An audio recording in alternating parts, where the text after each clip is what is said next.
Welcome to Taking Care. Salut! Aujourd'hui on parle de la valve DISA.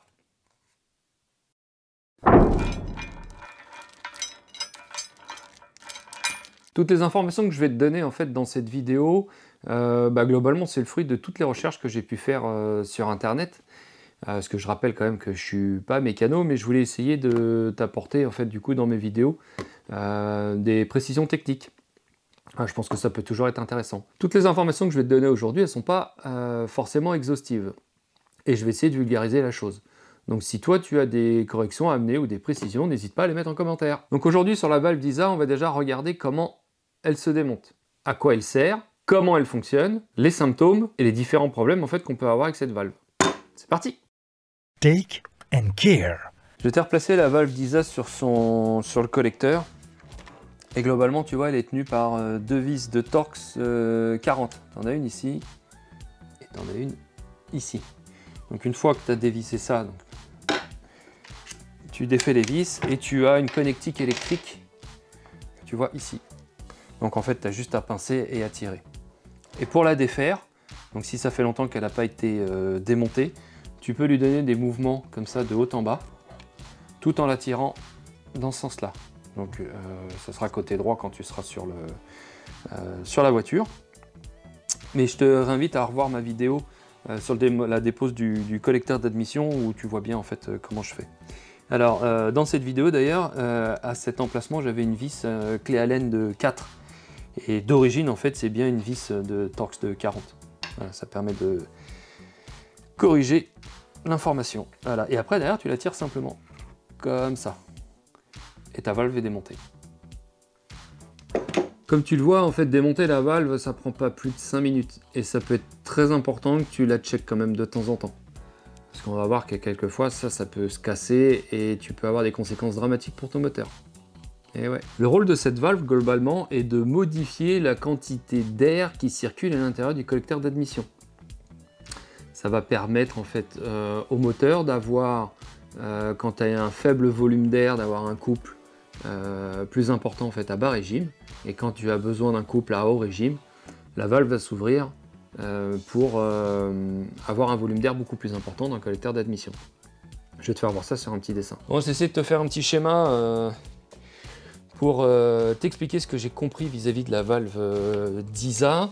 Donc là en fait, excuse-moi, je termine mon dessin parce que ça fait 2 fois que je l'efface.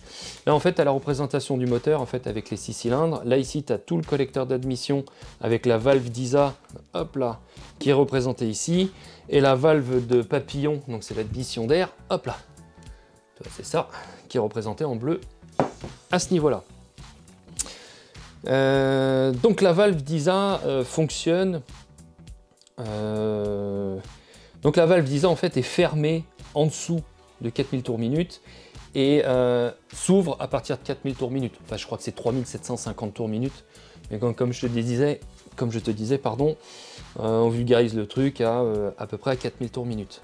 Donc le cheminement de l'air, quand tu es en position donc inférieure à 4000 tours minute, la valve DISA en fait elle est fermée, le papillon en fait s'ouvre et l'aspiration va commencer en fait par cylindre 1. L'ordre d'allumage, toi je te l'ai remis ici, donc c'est pareil, tu vois j'ai encore appris quelque chose. C'est le cylindre 1, 5, 3, 6, 2, 4. Je sais pas si tu le vois avec les reflets, enfin bon je me le suis noté ici. Donc la première aspiration, je vais te la matérialiser comme ça. Donc là c'est le flux, et elle va arriver au cylindre 1. À partir du moment où la valve DISA est fermée, le volume d'air en fait aspiré est logiquement bloqué, voilà, à ce volume-là. Quand ce cylindre se ferme, c'est le cylindre 5 du coup qui a besoin de l'admission.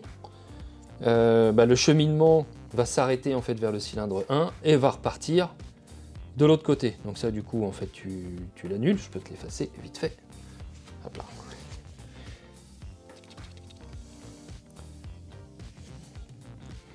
Hop, et il repart du coup vers le cylindre 5 avec ce volume d'air. Et ainsi de suite pour tous les autres cylindres. Donc on a globalement systématiquement le même volume d'air défini quand on est inférieur à 4000 tours minute. Maintenant, quand on passe au-dessus des 4000 tours minute, la valve d'ISA en fait va s'ouvrir. Hop, je t'efface tout ça.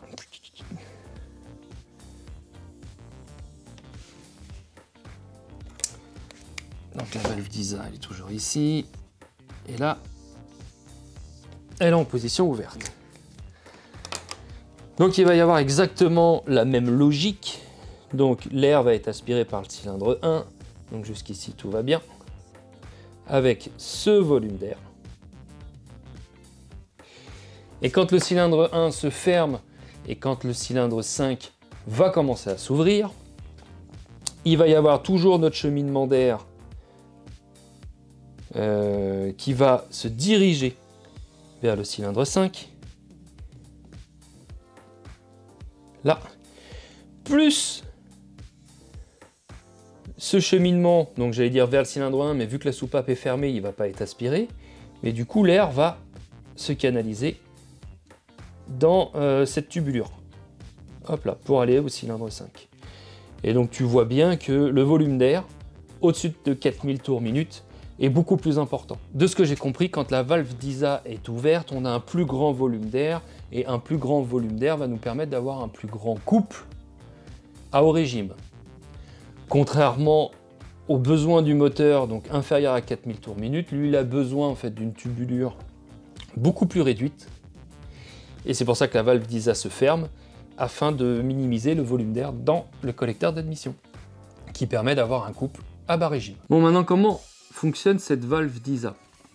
Donc globalement, c'est une vanne électropneumatique d'admission d'air variable. Ce système électropneumatique variable va permettre, comme je te l'ai expliqué juste avant, de modifier le volume d'air à l'intérieur du collecteur d'admission, qui va permettre d'avoir un meilleur couple à bas régime et un meilleur couple à haut régime en fonction de son ouverture. De quoi elle est composée? Donc elle est composée d'un actionneur. L'actionneur, en fait, globalement, est à l'intérieur, donc c'est un système de membrane et de ressort. Elle est composée d'une tige, hop là, je vais essayer de te montrer. Voilà, ici, tu la vois. À ce niveau-là, et d'un système à clapet. Hop là. Donc c'est ce qu'on voit ici. Ici, donc tu as la connectique électrique, hop là, qui est ici. Cette connectique électrique actionne un petit moteur quand le véhicule du coup n'est pas encore démarré. Il faut savoir que donc sa position de repos, c'est la position ouverte, mais dès qu'on va venir mettre le contact en fait sur la voiture, le clapet va venir se fermer. Pour se mettre en position, faible volume donc dans le collecteur d'admission, et donc avoir le meilleur couple à bas régime. Les symptômes que j'ai pu récupérer en fait sur donc les symptômes de dysfonctionnement que j'ai pu récupérer en fait sur la valve d'ISA. Alors j'en ai pas trouvé des masses, hein, mais globalement tu peux avoir un problème de ralenti suite à des prises d'air, mais surtout le plus gros phénomène, globalement c'est une perte de puissance. Si tu as une perte de puissance, va jeter un coup d'œil en fait à cette valve. Bien entendu, si toi tu as connaissance d'autres symptômes, ou même peut-être des codes erreurs avec des valises, n'hésite pas à les mettre dans les commentaires, parce que moi du coup je suis pas encore à ce niveau-là. Les différents problèmes que tu peux avoir avec une valve d'ISA, donc ceux que j'ai réussi à répertorier. Donc un des premiers, c'est le joint torique, tu vois ici. Voilà, donc il faut savoir que tu peux le remplacer, faut savoir que, comme tous les joints toriques en fait ils peuvent s'user, sauf que lui d'origine en fait il est collé sur la valve d'ISA et BMW ne commercialise pas. Donc quand tu dois le défaire, tu y vas avec précaution, une petite lame de cutter, tranquillement, et tu décolles l'ancien et tu peux commander un nouveau joint. Donc forcément pas chez BMW, je t'en mettrai quelques-uns, quelques références dans la description. Donc voilà pour le joint torique. Le deuxième problème que tu peux avoir en fait, c'est la fixation du clapet. Ce clapet que tu vois, hop. Globalement a une fragilité d'origine sur cette valve d'ISA, puisqu'en fait le système de fixation est tenu par un petit clou au bout et un doigt en fait si tu veux en plastique. Le problème c'est que ce doigt là ne tient pas trop bien aux hydrocarbures, à la chaleur et ainsi de suite, et finit par se casser. Et quand il se casse, globalement, ton clapet vient se mettre de côté. Donc ça, c'est au meilleur des cas, et donc du coup vient arrêter le fonctionnement de la valve d'ISA. Au pire des cas, il peut être amené à être aspiré directement dans le collecteur d'admission, et tous tes petits bouts de plastique qui viennent fixer ce clapet finissent dans ton moteur. Ça, généralement, tu peux t'en rendre compte parce que tu as un bruit, donc à peu près à ce niveau-là, vis-à-vis du collecteur d'admission. Tu as l'impression que c'est une pièce qui est mal fixée et tu as des vibrations en fait à l'intérieur de ça. Donc si tu entends ça, n'hésite pas à démonter et à jeter un coup d'œil. Troisième problème que j'ai répertorié, c'est tout simplement en fait son moteur qui est HS. Voilà, en fait globalement quand tu vas mettre le contact, le clapet va pas venir se fermer. Voilà. Donc là, inutile de te dire que tu dois remplacer l'intégralité de la valve. Quatrième point, tu peux avoir ta membrane en fait qui est derrière, qui est tout simplement usée, et si elle est fissurée, forcément elle laisse passer l'air. Là, il y a une technique toute simple pour la vérifier, c'est que tu viens fermer ton clapet de la valve d'ISA, et tu as un petit trou en fait sur la partie du dessus, hop là, que tu vois ici. Nickel. Et tu viens mettre ton doigt là. Et tu relâches le clapet. Et là, globalement, ton clapet ne doit pas faire plus, là, du coup, d'un quart de tour. Tu vois, il va à 90 degrés. Et il ne doit pas faire plus de 45 degrés. Voilà, hop. Et là, dès que tu lâches, il doit revenir en place. Donc là, ta membrane, en fait, elle est OK. Si tu vois qu'elle revient directement, c'est que ta membrane, elle est HS. Et le dernier problème que j'ai trouvé sur cette valve, c'est... J'espère que tu vas la voir ici. Voilà, tiens, là, on le voit au bout de mon doigt. En fait, tu as un trou de dépression. Vu que c'est une valve électropneumatique, j'en ai déduit, si j'ai une connerie, n'hésite pas à me le dire, mais qu'avec la dépression qu'il y a vis-à-vis du collecteur d'admission, ce trou de dépression doit aider également à faire fonctionner en fait tout simplement ce clapet. Dans tous les problèmes que je viens de te citer, il faut savoir qu'il existe des solutions donc, hors BMW parce que clairement en fait ils préconisent de remplacer carrément la valve d'ISA. En fait il y a une solution, sauf pour le moteur HS. Là ça c'est clair que en tout cas je ne l'ai pas trouvé en pièces détachées. Et puis après ça vaut peut-être pas forcément le coup. Mais globalement, tous les problèmes que je t'ai cités, que ce soit la membrane, que ce soit en fait le clapet de fixation ou le trou de boucher, bon, ça tu peux le défaire, le déboucher par tes soins. Alors attention, tu as une membrane derrière ce trou, donc pas d'objet pointu, tu y vas doucement, peut-être une petite seringue en fait pour aspirer, je pense que ça peut être pas mal. Mais voilà, tout le reste, globalement, il existe des kits pour restaurer ce système.